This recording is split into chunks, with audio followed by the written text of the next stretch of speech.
breaking news coming up in the last couple of minutes. The US military is attempting to seize the Marinera oil tanker. Now, Charlie Peters joins us now with the latest. Charlie.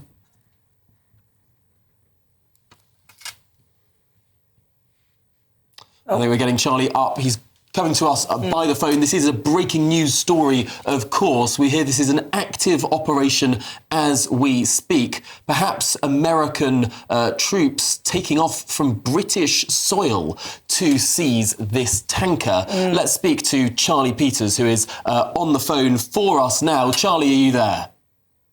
Hi, I'm there. I hope you can both hear me now.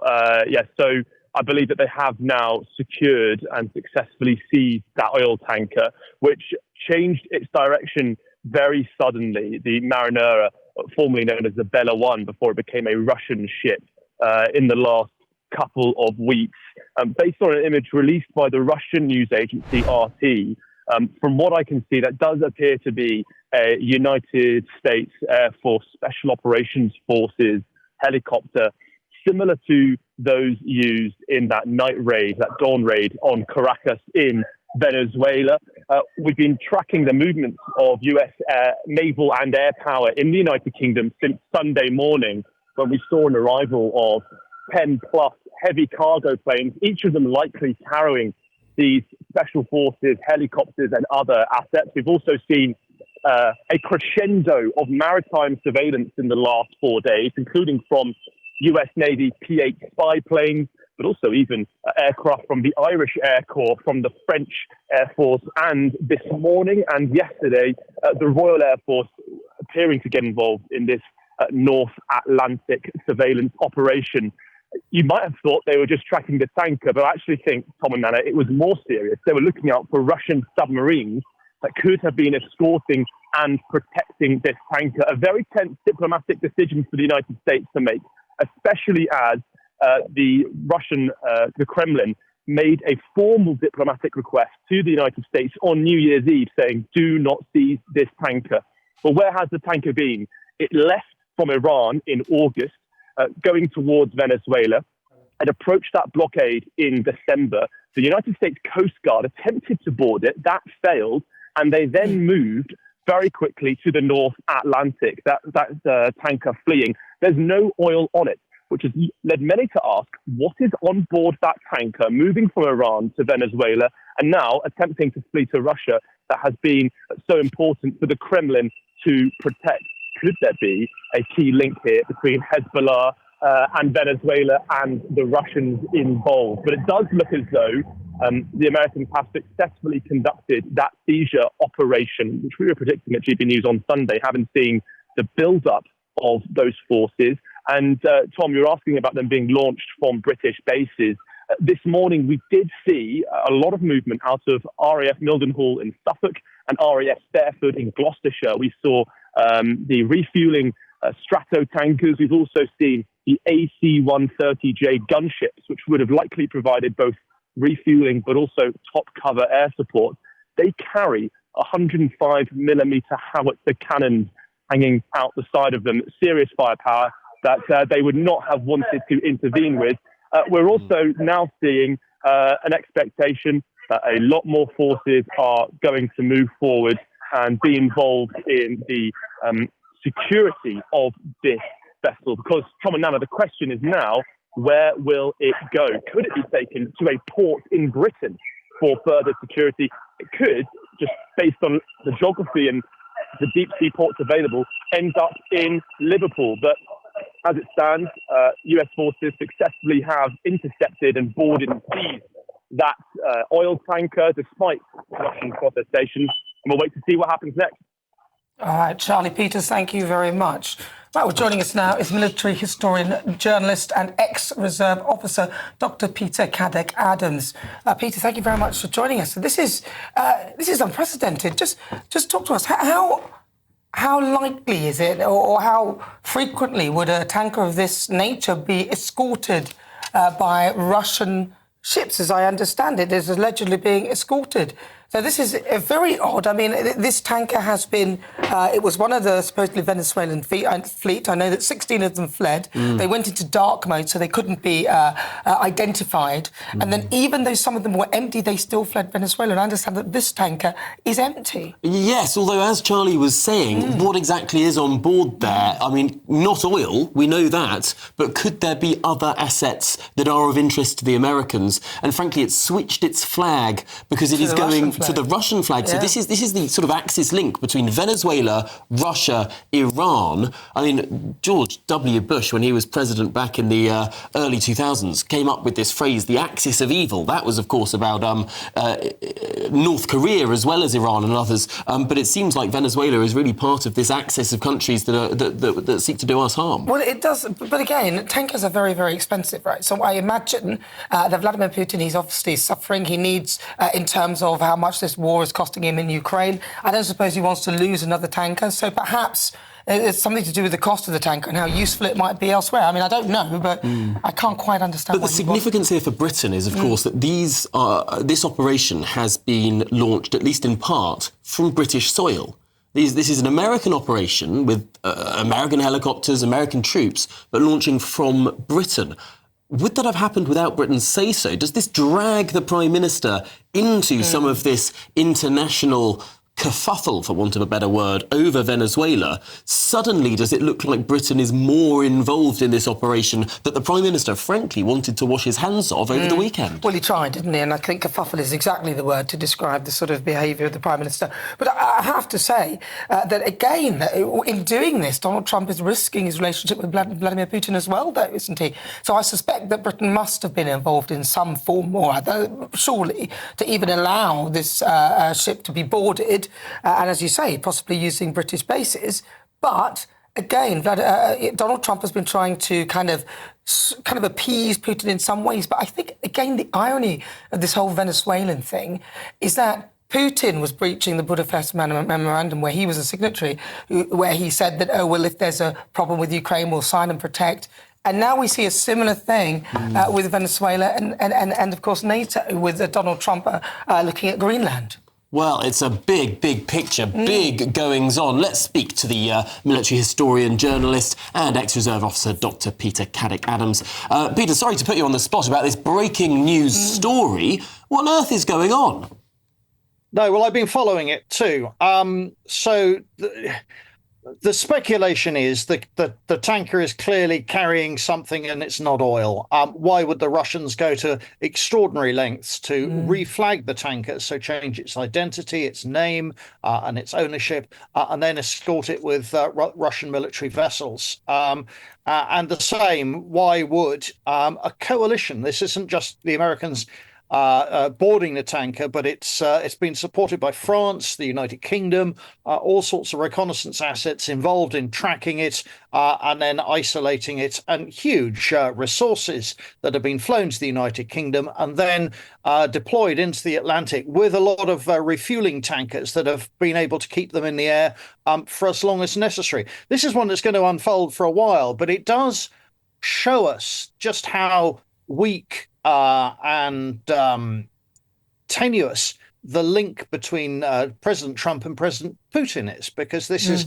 firmly the United States treading all over Russian military capability and their pride, and they are a very proud nation. So this will put US and Russian relations back a long way. Well, could the tanker be carrying any sort of weapons or warheads or anything like that, or is that just far-fetched? Well, no, it's gone from Iran to Venezuela. Now, we know that in Venezuela there is a Hezbollah, an Iranian drone manufacturing capability there. They established a factory. This is where they've been training offshore militants and also giving them new identities. And then they get reinserted back into Europe and the Middle East. So this is probably, well, I'm speculating here. This may well be war-making equipment, or it may be drone-making equipment that would have been set up in Venezuela And this is something that US intelligence have been monitoring for quite a while. And Venezuela has always been our sort of weak point in Central and South America in terms of sponsoring terrorism in the wider world. This really underlines perhaps why the Americans were quite so forceful in their kinetic action on Saturday. That frankly, it's not just about the oil or indeed the dictatorship of Maduro, the stolen elections, but frankly, global terrorism too. Yeah, Tom, you're absolutely right. These all link together. So Iran had a dependency on Venezuela. Venezuela also had a dependency on Cuba, taking all their military advisors, President Maduro's personal protection. But in exchange, Cuba sent all their spare medical professionals to Venezuela, where healthcare is very poor. So if you link all of those together and Russia, you've got this chain of four nations who are all inextricably linked together. And decisive action in Venezuela has begun to unlink that chain. And this is why one of the reasons why what will happen in Iran in the next few days maybe will be absolutely fascinating. But the ship does provide another insight in that these aren't individual actions. These aren't individual nations playing a single isolationist role. They are all deeply connected. And that's, underlines the fact we are at war with a global terrorist network, Hezbollah, that is not only active in Lebanon, but throughout the world. And this is why they need to be stamped out at source. All right. Thank you very much, Dr. Peter Caddick Adams. He's a military historian, journalist, and ex-reserve officer. Joining us now is Defence and Security Analyst Simon Dickens. Simon, what do you think is going on here? Good afternoon to both. I listened with great interest to what Dr. Peter just said, and I agree with a lot of what he said. It is a very complex world picture at the moment. President Trump had very good reasons why he wanted to go into Venezuela to deal with Maduro and the instability that was being caused from there.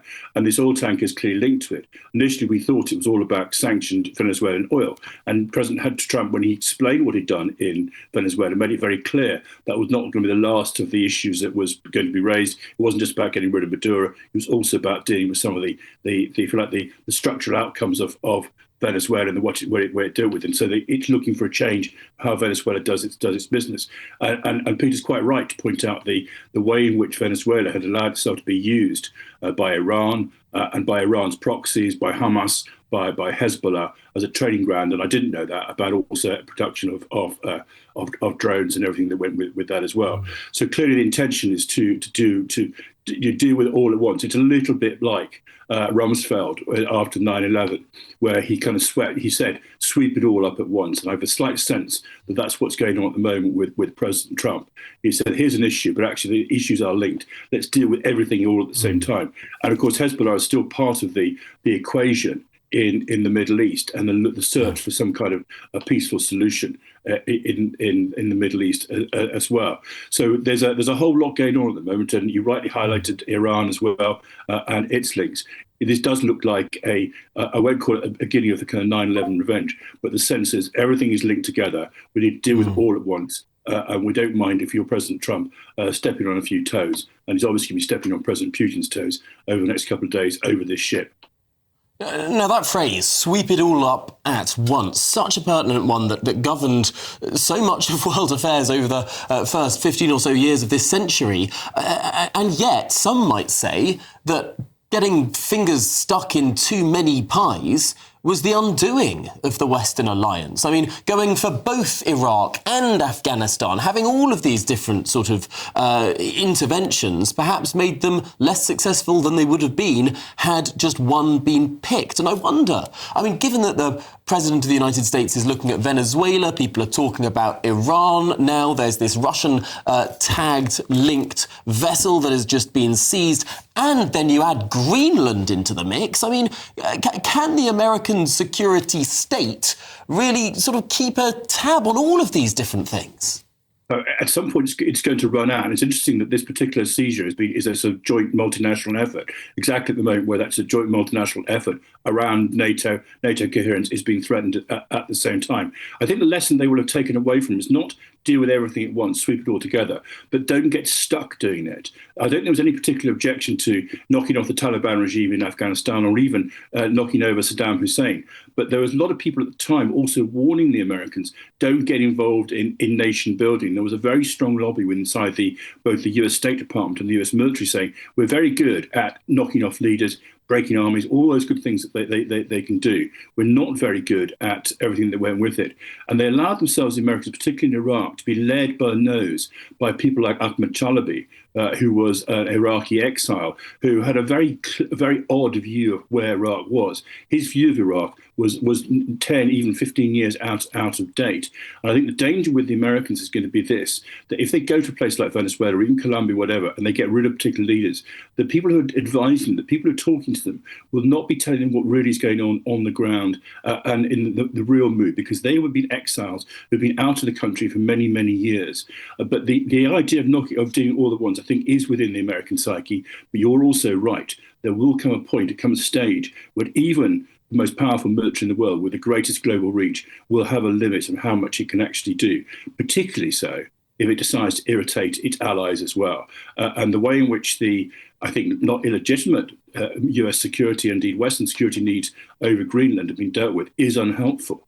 And that's why I'm interested to see what happens with the conversation that's going to take place today between David Lammy and Vice President Vance, and whether Lammy can convince Vice President Vance that US military and security needs can be met in Greenland, as indeed both the Greenland people and the Danish people who actually have got foreign policy responsibility for Greenland said, so they can be met without the annexation, which I think would actually cause a huge split in the alliance and be very, very unhelpful. Indeed, it may even destroy the alliance. I think that's the challenge. So I'm with them in terms of, let's deal with all the ones. But of course, the concern is don't get stuck. Don't get your fingers caught in the mangle.